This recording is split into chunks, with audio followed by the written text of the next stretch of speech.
올 연초부터 이 부흥에 대한 설교를 시리즈로 해왔습니다. 이제 오늘과 다음 주 이렇게 이제 두 번 더 하면은 이 부흥에 대한 시리즈 설교가 끝이 나고요. 이제 그 다음부터는 다시 이제 로마서 5장으로 돌아가서 로마서를 함께 살펴볼 계획을 갖고 있습니다.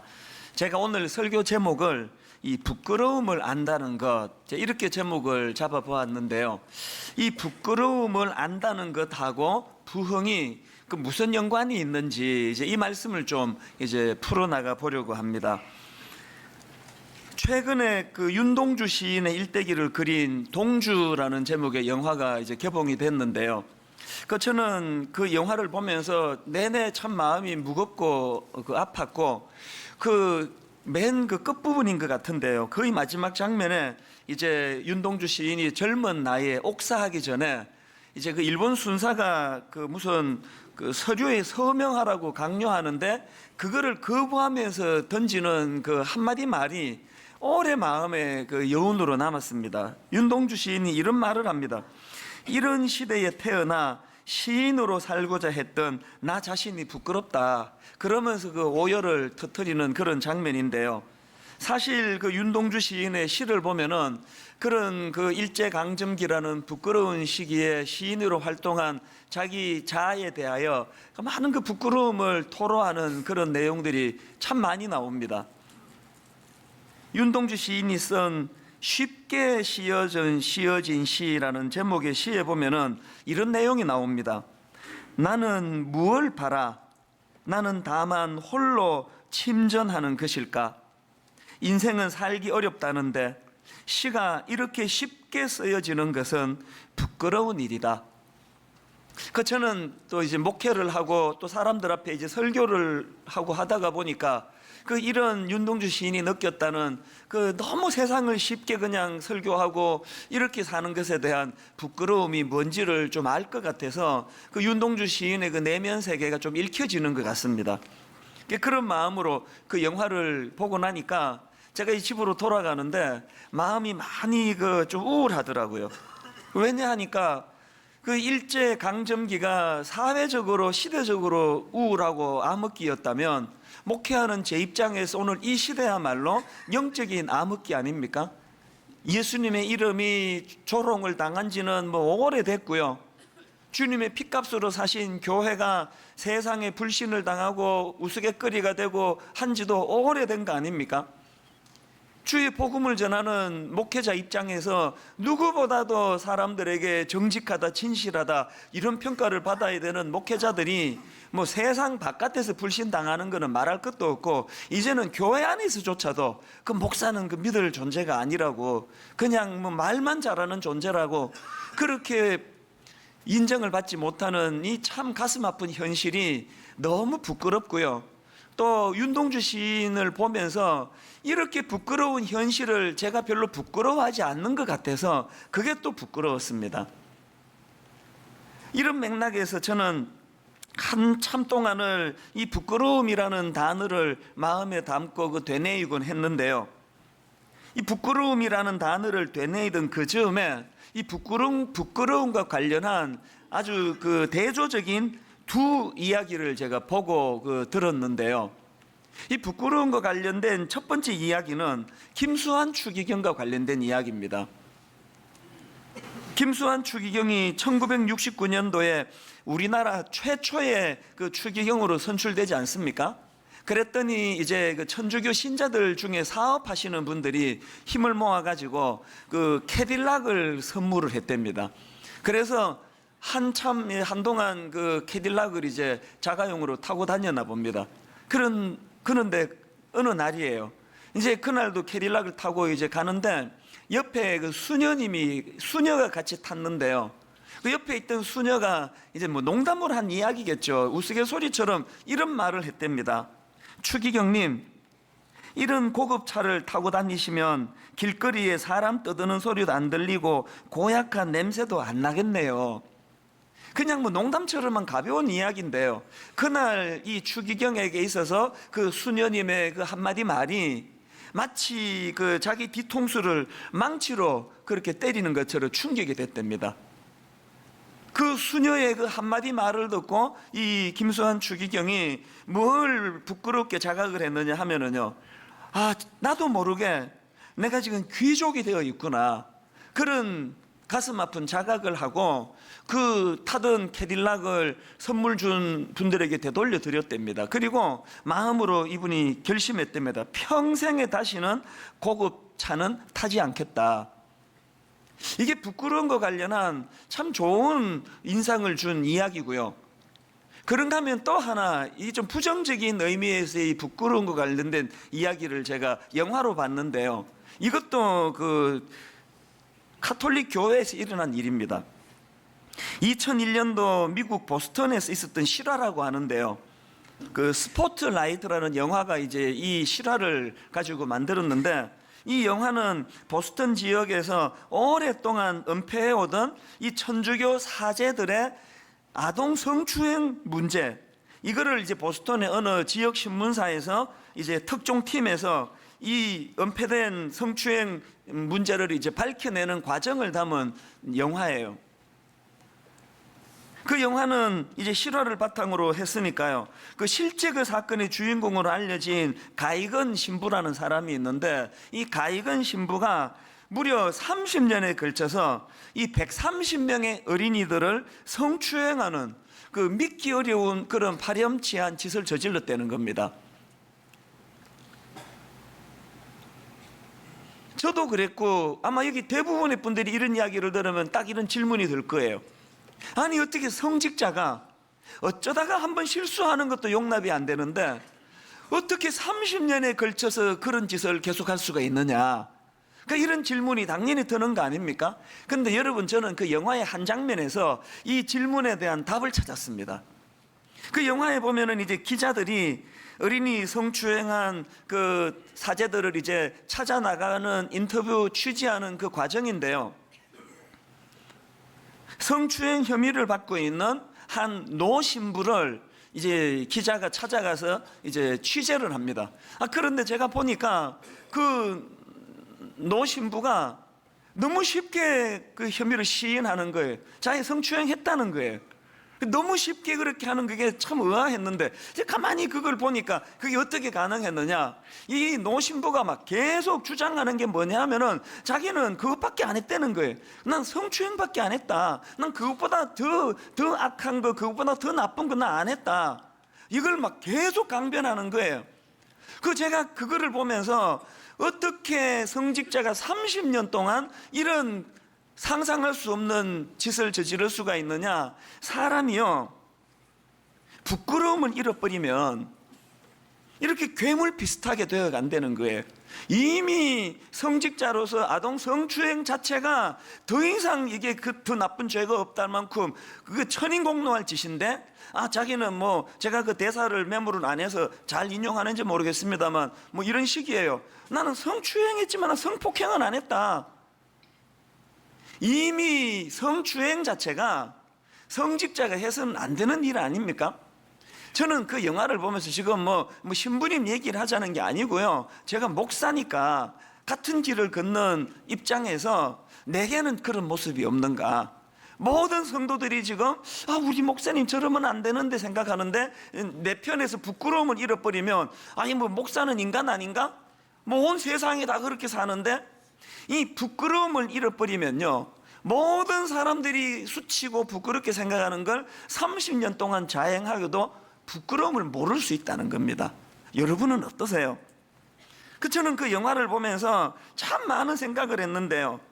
여러분, 우리가 이 땅을 살아가면서 영적으로 민감해진다는 게 뭘 의미합니까? 지금 우리 부흥에 대해서 살펴보고 있지만 뭐가 부흥입니까? 부흥이 뭐 그렇게 복잡한 이야기입니까? 빛 대신 주님을 가까이 모시고 살아가는 그 삶의 상태, 그게 부흥 아닙니까? 강렬한 빛 대신 주님을 가까이 모시고 살다 보니 세상 사람들은 적당히 다 그렇게 하고 사는데 요즘에 안 그런 사람이 어디 있나 이렇게 살아도, 빛 대신 주님 가까이 살아가는 사람들은 그 작은, 남들은 아무렇지도 생각하지 않는 그런 것조차도 부끄러워 견딜 수 없는 자기 인식을 가지는 거, 이게 부흥 아닐까요? 여러분 어떻습니까? 저는 오늘 본문을 이런 맥락에서 중요한 포인트 한 가지를 나누고 싶은데요. 오늘 본문의 주인공 요시야 왕은 구약의 여러 부흥 운동 중에서도 강력한 부흥 운동을 주도했던 아주 귀한 성군이라고 이야기할 수 있습니다. 참 좋은 왕이에요. 그런데 여러분, 이 구약에서 이 수많은 부흥 운동 중에서 그 중에서도 강력한 부흥 운동을 요시야 왕이 이끌게 되는데, 근데 이게 의도적으로 한 게 아니고요, 아주 우연한 기회에 그 일이 시작이 된 거예요. 그 어떻게 이런 일이 가능했느냐? 요시야 왕이 왕으로 즉위한 지 18년째 되던 해에 성전을 수리하라는 명령을 내립니다. 열왕기하 22장 5절, 여호와의 성전을 맡은 감독자의 손에 넘겨 그들이 여호와의 성전에 있는 작업자에게 주어 성전에 부서진 것을 수리하게 하되, 그렇게 왕의 명령을 받들어 가지고 이제 담당자들이 성전을 수리하고 있는 과정인데요, 거기서 우연히 율법책을 발견을 합니다. 8절, 대제사장 hil기야가 서기관 사반에게 이르되 내가 여호와의 성전에서 율법책을 발견하였노라 하고, hil기야가 그 책을 사반에게 주니 사반이 읽으니라. 그래서 이제 그 발견된 율법책에 관한 이야기를 또 요시야 왕에게 하면서 그 율법책을 들고 갔겠죠. 이렇게 보고합니다. 10절, 또 서기관 사반이 왕에게 말하여 이르되 제사장 hil기야가 내게 책을 주더이다 하고 사반이 왕의 앞에서 읽으매. 자, 여러분, 여기까지는 우연히 일어난 일이에요.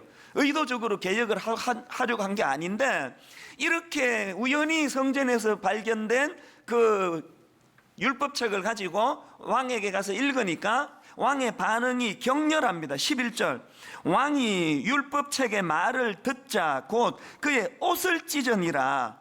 그 당시 고대 근동에서 옷을 찢는다는 것은 그 극심한 고뇌를 나타내는 표현이랍니다. 그리고 이걸 신앙적으로 말하자면은 그 옷을 찢는다는 것은 하나님 앞에서의 극심한 자기 아픔과 고뇌를 가지고 회개하는 그 마음의 표현을 옷을 찢는 것으로 그렇게 표현을 한다는 거예요. 여러분, 제가 이 요시야 왕이 주도한 부흥 운동에 대해서는 구체적인 거는 다음 주일날 좀 실제적으로 다루려고 하는데요, 오늘 한 가지 포인트를 나누고 싶은 게 뭐냐 하면은, 우리가 그냥 막 작심을 하고 막 부흥하자 막 이 악물고 하나님 앞에 그렇게 애를 쓰는 것도 귀한 일이지만, 우리 삶 속에서 어느 여준사님이 저보고 관행으로 하는 그런 부끄러운 일에 대해서 농담처럼 한마디 툭 던질 때 그 우연히 던져진 한마디를 여사로 듣지 않고 이걸 부끄러움으로 받을 수 있는 태도, 이 부흥의 이게 너무너무 중요한 모습이라는 거예요. 요시야 왕이 우연히 발견된 율법책을 갖고 누가 와가지고 읽어줄 때 조금 찔리지만 그렇게 하고 넘어갈 수도 있는데, 옷을 찢으면서 격렬하게 반응하며 그거로 끝나는 게 아닙니다. 다음 주에 살펴보겠지만 그것을 강력한 개혁운동으로 연결시키는 태도, 이게 우리에게 필요하다는 거예요. 이런 맥락에서 보면은 1907년도에 일어났던 평양 대부흥 운동도요, 아주 우연한 기회에 일어나게 된 사건이라고 말할 수 있습니다. 이 평양 대부흥이 얼마나 강렬한 부흥 운동이었습니까? 100년이 지난 지금까지도 우리가 갈망할 정도로 엄청난 사건인데요, 이게 우연히 일어났다. 우연히. 어떻게 우연히 일어났느냐? 1907년이 시작이 되면서 평양에서 사역하던 선교사님들이 이제 새해도 되고 했으니까 이제 말씀 집회를 이제 가진 거예요. 말씀 집회를. 그래서 새해가 시작되면서 이제 1월 1일부터 6일까지 이제 한 주간을 꼬박 이제 말씀 집회로 그렇게 했는데, 선교사님들이 보니까 이게 좀 마음에 흡족하지 않은 거예요. 이게 뜨거운 역사가 안 일어난 거예요. 그래서 이제 선교사님들이 뭘 결정했느냐? 우리 다음 한 주간 더 연장하자. 이게 참 귀한 거 아닙니까? 그 다음 한 주간 더 우리 말씀 집회를 연장하자. 그렇게 연장을 했는데요, 이제 그 다음 주간인 1월 7일입니다. 그날 낮 집회를 마치고요, 참석한 일부는 이제 돌아가고 이제 한 700여 명이 남아있는 상황인데, 정말 이제 놀라운 일이 일어나기 시작하는 거예요. 장대형 교회에서 말씀 사경회를 이제 진행하고 있는데, 그 교회의 장로님 중에 한 분인 길선주 장로님이 이제 순서에도 없고 예정에도 없었던 것 같아요. 그 장로님이 이렇게 나오시더니 깜짝 놀랄 부끄러운 고백을 하시는 거예요. 자기에게 그 친한 친구가 하나 있었는데 세상을 떠났다는 거예요. 너무 자기를 믿고 또 친한 친구니까 그 친구가 자기한테 돈을 맡기면서 이걸 그 자기 남겨진 그 친구 가족들을 위해서 좀 써달라고 돈을 맡겨놨는데, 이 장로라는 사람이 그 돈의 일부를, 워낙 이제 돈을 다급하게 쓸 때가 있어서 그랬겠죠. 돈의 일부를 감추어 놓고 일부만 그 친구 가족들에게 전해줬다는 거예요. 그날 그 장로님이 나와가지고 그 부끄러운 고백을 공개적으로 하면서 내가 이제 그 돈을 그 사람들에게 갚겠다고 그렇게 약속을 하면서 자기는 아간 같은 놈이라고 그렇게 고통스러운 부끄러운 고백을 한 거예요. 이 예기치 않은 고백이 끝나니까요, 또 예기치 않은 어떤 여성도님이 나오시더니 이 장로님 말씀에 바로 이어가지고 이제 용기를 얻었겠죠. 자기도 숨겨둔 이런 죄가 있다고 공개적으로 고백을 한 거예요. 이 젊은 여성도가 들어가고 또 다른 성도가 나와서 고백을 하고 또 다른 성도가 나와서 고백하고 앉아서 듣던 700여 명의 청중들이 다 통곡을 하기 시작하고 눈물바다를 이루고 계속 자기가 하나님 앞에 부끄러웠던 숨겨진 죄악들을 고백하는 시간을 가지면서 이것이 출발이 돼가지고 평양에 대부흥운동이 일어났고요. 그것이 평양을 넘어가지고 남한의 서울로, 대구로, 광주로, 목포로 이렇게 부흥이 확산돼 갔다는 거예요. 여러분, 이게 믿겨지십니까? 그 장로 한 사람의 부끄러운 자기 고백을 공개적으로 하나님 앞에 자기를 드러내며 오픈한 이 사건이 한 시대를 조명하는 부흥운동으로 연결이 됐다는 거예요. 여러분 가정이 진짜 회복되기를 원하십니까? 아버지가 그냥 자식들에게 도저히 수용하기 어려운 세세한 고백까지는 안 해도 된다고 생각합니다. 그러나 적어도 여러분 가정이 부흥하기 원하신다면 우리 아버지가 부끄러움을 자각해야 돼요. 그 지나가면서 수녀가 한마디 던진 말에도 부끄러움을 느껴 다시는 내가 이 고급차 타지 않겠다라고 부끄러움을 느낄 수 있는 거기서부터 회복이 일어나는 것처럼, 여러분 그 늙은 신부처럼 살아서 되겠습니까? 나 성추행밖에 안 했다고, 나 그보다 더 끔찍한 짓은 내가 안 했다고 그러면서 자기가 한 것에 대하여 부끄러움을 느끼지 못하고 살아가는 이 상태, 혹시 이게 우리의 모습은 아닙니까? 오늘 성령님이 저와 여러분 안에 강력하게 역사하셔서 무딘 감각의 회복이 되므로 부끄러움이 회복되기를 바랍니다. 어떻게 목사로서 내가 이것밖에 안 되는지 얼굴을 들 수 없는 부끄러움이 회복되는 거기서부터 회복이 시작이 되는 거예요. 내가 이 교회 장로인데, 내가 권사인데 내가 어떻게 내가 이것밖에 안 되느냐고 그 부끄러워하는 이 마음, 내가 자식들에게 내 들키지 않아서 그렇지, 내 자식들에게 내 얼굴을 들 수가 없다, 이 부모들이 가지는 부끄러움의 회복이 여러분 가정이 부흥하는 단추가 된다는 것입니다. 이런 의미에서 저는 이 부흥을 위한 두 가지 전제 조건, 오늘 본문의 요시야의 모습을 보면서 이 부흥의 전제 조건 두 가지를 좀 나누고 싶은데요. 자, 첫째로요, 여러분 부흥을 위한 전제 조건이 뭐냐? 부끄러운 현실을 자각해야 한다는 것입니다. 요한계시록 3장에 보면은 예수님께서 그 라오디게아 교회에 참 가슴 아픈 지적을 하십니다. 어떤 지적을 하십니까? 자, 우리 계시록 3장 15절 같이 한번 읽어보시겠습니까? 내가 내 행위를 아노니 내가 차지도 아니하고 더웁지도 아니하도다.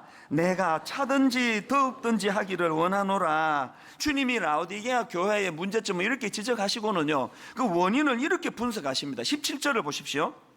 내가 말하기를 나는 부자라 부요하여 부족한 것이 없다 하나 내 공고한 것과 가련한 것과 가난한 것과 눈먼 것과 벌거벗은 것을 알지 못하도다. 지금 예수님이 진단하는 그들의 문제가 뭐예요? 부자들이 모인 교회인가 봐요. 부자 동네인가 보죠. 다른 동네에서 없는 막 외제차를 타고 다니고 그 뭐 그냥 막 애들 막 과외 시켜가지고 막 이번에 막 애도 막 수능 점수 잘 받아가지고 명문대학 들어가고 막 겉으로 보기에 뭐 부족한 게 없다 이런 생각을 하고 있는 그게 네 영혼이 이렇게 피폐해진 원인이다. 주님이 지금 그걸 지적하고 있는 거예요. 우리 중에 이런 케이스가 좀 있는 것 같은데요. 막 겉으로 보기에 막 그냥 뭐 다 갖추고 있고 막 교회 와서 봉사도 뭐 그냥 막 사람들이 막 만날 때마다 막 칭찬하고 막 아이고 집사님 없으면 우리 게 문 닫을 거예요. 막 집사님 너무 귀하시다 그러고 막 성가대에서도 막 맨날 아이고 그냥 이 테너에 뭐 집사님 없으면 뭐 큰일 날 거 아닙니까? 막 테너에 집사님은 보배예요. 막 이런 소리를 막 맨날 듣고 그러다가 보니까요 너무 부요해진 거예요. 그래가지고요 교회를요 다녀주는 거예요. 아 그렇지, 내가 분당 우리 교회를 떠나면 이 교회가 힘들지, 내가 힘들어도 다녀줘야지. 막 성가대 안에 그런 생각하는 분들이 한두 명 분명히 계실 거예요. 아 이거 성가대 이거 뭐 매주 뭐 외워야 되고 힘들지만 그래도 내가 이렇게 욕인 하되는데 내가 뭐 애를 좀 써야지. 여러분 벌써 우리가요 교회를 다녀주는 이 태도에서부터 라오디게아 교회 정상이 나타나는 거예요. 부끄러운 고백을 뭐 길선주 장로님까지는 아니라도 저도 부끄러운 고백을 할 거가 참 많은데요. 제가 이 라오디게아 교회 담임 목사가 될 위험이 많은 게 뭐냐, 우리 교회가 너무 커져 버린 거예요. 너무 많이 알려져 버린 거예요. 그리고 뭐 그냥 뭐 길 가다가 보면은 목사님 저는 뭐 어느 교회 다니는 어느 누구 집사인데요, 제가 월요일마다 목사님 설교 잘 듣고 있습니다. 이제 저 듣기 좋으라고 뭐 덕담하시는 거 아닙니까? 그런 이야기를 한 번 듣고 두 번 듣고 자꾸 들으면은요 무의식 속에 쌓여지는 그 수원 같은 중독이 뭔지 아십니까? 나도 모르게 내가 설교는 좀 하나 보네. 들을만 하니까 그래도 듣는 거 아닌가? 사람들이 뭐 이렇게 그냥 주차도 어렵게 교통도 불편한데 이 정도 모여드는 거로 보면은 내가 뭐 좀 목회는 좀 하나 보다 애쓰지 않았는데 정신 차리고 보면은 중독이 쌓여가듯이 그런 생각이 축적이 돼 가는 거예요. 주님은 이걸 지적하는 게, 이걸 네가 지금 겉으로 보기에 뭐 부자고 다 갖춘 것 같은데 이게 네 영혼이 이렇게 피폐해지고 가난하게 될 원인이다.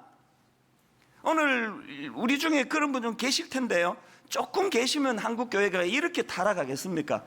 좀 많이 계실 텐데요, 좀 심하게 말하면 뭐 거의 대부분이 지금 그런 라오디게아 교회의 정상을 갖고 있는 거 아닙니까?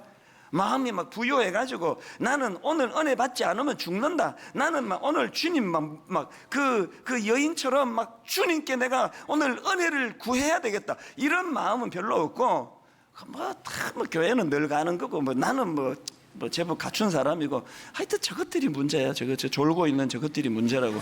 이게 우리가 갖고 있는 이 부요한 마음, 이게 라오디게아 교회의 정세라는 거예요. 예수님이 그렇게 진단을 하시고요, 그 대안을 제시하는 게 뭐냐, 18절을 주님이 대안으로 제시하는데 18절을 보십시오. 내가 너를 권하노니 내게서 불로 연단한 금을 사서 부요하게 하고 흰 옷을 사서 입어 벌거벗은 수치를 보이지 않게 하고 안약을 사서 눈에 발라 어떻게 하라고요? 보게 하라. 뭘 의미하는지 아시겠습니까? 부끄러움을 자각하라는 말씀 아닙니까? 오늘 우리가 이 말씀 앞에서 참 뭘 부끄러워해야 되느냐, 이 정도면은 목사로서 너무너무 부끄러운 자리에 빠졌는데도 불구하고 뭐 세상이 다 그런데 그러면서 하나도 부끄러워하지 않은 상태, 이게 가장 부끄러운 일이라는 거예요. 그리고 우리가 이 본문의 요시야 왕처럼 뭐 의도적으로 막 은혜 받겠다고 막 기도원 들어가서 막 한 40일 작전 기도하고 뭐 이렇게 하지 않더라도 하나님께서 우연히 만나는 누구를 통해서, 우연히 들었던 설교 하나를 통해서, 우연히 읽었던 성경 한 구절을 통해서 하나님은 지속적으로 우리가 벌거벗은 부끄러운 자라는 것을 인식하기 원하신다면 요시야처럼 어떻게 해야 됩니까? 저는 본문에 이 요시야가 참 귀한 거가 또 하나 있는데요, 지금 율법책을 발견한 요시야가 막 옷을 찢으면서 자기의 부끄러움과 수치를 표하는데요, 사실 이게 요시야 왕의 잘못이 아닙니다. 자, 13절을 한번 보십시오. 너희는 가서 나와 백성과 온 유다를 위하여 이 발견한 책의 말씀에 대하여 여호와께 물어라. 그 다음 보십시오. 우리 조상들이 이 책의 말씀을 듣지 아니하며 이 책에 우리를 위하여 기록된 모든 것을 행하지 아니하였으므로 여호와께서 우리에게 내리신 진노가 크도다. 요시야 왕의 인식이 뭡니까? 이 자기 조상들의 잘못이라는 인식 아닙니까? 실제로 요시야 왕 아버지 므낫세 왕은요, 아주 사악한 왕이었거든요. 그런데 지금 요시야가 상황 인식을 이렇게 하면서 우리 아버지 때문에 이렇게 됐다 그러지를 않고 자기 옷을 찢으면서 회개의 자리로 나가고 있는 거예요. 제가 앞에서 말씀드렸던 그 윤동주 시인이요, 얼마나 감수성이 예민했습니까? 하늘을 우러러 한 점 부끄러움이 있을까봐 그렇게 두려워할 만큼 여리고 예민한 시인이었는데요, 윤동주 시인을 겪어본 주변 사람들이 이구동성으로 하는 이야기들이 뭐냐? 제가 글에 보니까 이런 내용이 나오더라고요. 우리가 윤동주 시인에게서 배워야 할 성품 중 하나는 그는 남을 탓하고 욕하는 일을 하지 않았다는 거예요. 정병욱 교수라고 연희 전문 그 윤동주 시인의 후배가 있는데요, 뭐 이분도 연세가 많이 지금 돌아가신 걸로 제가 알고 있습니다. 이 정병욱 교수가 쓴 잊지 못할 윤동주의 일들이라는 그 글에 보면은 이런 내용이 나온다고 합니다. 그의 성격 중에서, 윤동주 시인을 말하는 거겠죠, 그의 성격 중에서 본받을 일이 물론 많았지만 그 중에서도 가장 본받을 장점의 하나는 결코 남을 헐뜯는 말을 입 밖에 내지 않았다는 것이다. 그리고 또 다른 글에서 이런 내용을 내가 발견했습니다. 누가 윤동주만큼 비통한 삶을 살았는가? 그럼에도 그에겐 원한 사무친 독한 말이 없다. 다만 언어를 대함에 있어 치열하게 사색하면서도 자기 자신을 부끄러워했을 뿐이다. 여러분, 이런 글들을 통해서 오늘 우리 모두가 다 지금 병들었구나라는 증상이 뭐예요? 막 입만 떼면 이제 한국 교회는 이게 문제야, 우리 교회는 이게 문제야, 목사들은 이게 문제야, 장로들은 이게 문제야, 한국 교회는 이래서 썩었어, 막 그런 이야기를 막 이제는 막 다 해. 누구나 다 해요. 뭐 밥 먹다고도 하고 뭐 어디 가서 뭐 누구랑 뭐 차 마시자고도 하고, 이게 뭐 안 믿는 사람으로 치면 뭐 그냥 뭐 안주거리처럼 한국 교회는 썩었다고 막 자신 있게 이야기하는 그 내면의 그 심리 상태가 뭐예요? 자기는 안 썩었다는 거 아닙니까? 그 자기도 썩었다고 생각하면 부끄러워서 숨기지, 그렇게 까발키지 않습니다. 오늘 우리가 가진 문제가 뭡니까? 제가요, 뭐 길선주 장로님처럼 막 엄청난 고백은 제가 못하니까 작은 걸 내가 여러 번 오늘 할까 하는데요, 제가 갖고 있는 부끄러운 고백이 하나 더 있는데요, 저는 몇 년 전까지요, 뭐 대형교회가 이랬다는 등 대형교회 목사가 저랬다는 등 그런 얘기를 들을 때마다 항상 내 마음을 어떻게 받은지 아십니까? 에이, 나는 저 케이스 아니야. 나는 뭐 성도들 뭐 그냥 모으려고 애쓴 적도 없고, 뭐 다 같은 대형교회 목사면 다 같은 목사인가? 난 저 사람하고 달라. 내가 그런 식으로 늘 생각해 왔는데요, 어느 날 제가 뼈아프게 자각한 게 뭔지 아십니까? 그 손가락질 받는 그 목사님보다 주님의 관점으로는 나 같은 부류의 사람들은 주님의 관점으로 더 악한 거예요. 이 교만이라는 거. 난 다르다고. 분당 우리 교회는 달라. 우리 교회는 그런 저질하고는 달라. 이게 하나님 보시기에 그 저질보다도 더 악한 거라는 게, 더 악한 거. 그 여러분 가정을 이렇게 돌아보면서 여러분 자녀들이 어쩌다가 그렇게 세상적인 애가 돼버렸습니까? 그 장모집 아들이 그 권사집 딸이 어쩌다가 그렇게 그냥 신앙은 하나도 없고 그렇게 세상적인 애가 돼버렸습니까? 그러면요, 이 분석하지 마세요. 그 자꾸 분석하려고 하는데 문제가 있습니다. 왜? 분석하면 100% 답은 우리 남편 때문이야. 뭐 분석하면 100%가 남 탓이니까 그 분석하지 말고, 하나님, 참 부끄럽습니다. 그 어떻게 하면은 우리 가정이 다시 부흥을 꿈꿀 수 있을지 은혜를 구합니다. 그 요시야 왕처럼 자기 옷만 찢으면 돼요. 이리 와보라고. 당신 옷 찢어야 된다고 막 그냥 배우자 옷 찢으려고. 당신 이래가지고 우리 집안에 안 된다고. 윤동주 시인에게서, 그 크리스찬이니까 크리스찬인 윤동주 시인에게서 배워야 되는 거, 오늘 본문의 주인공 요시야 왕에서 배워야 되는 거. 자꾸 그 집사님 옷 찢어야 된다고, 그 권사님이 옷을 안 찢어서 그렇다고, 이런 것이, 이게 부끄러움을 모르는 정상이니까 내 옷을 찢어야 된다는 것을 자각하는 거, 여기서부터 부흥이 시작이 된다는 겁니다. 여기 우리 부모들이 뭘 부끄러워해야 되는지 아십니까? 용돈 못 줘서 부끄러운 게 아니고요, 옷 안 사줘서 부끄러운 게 아니에요.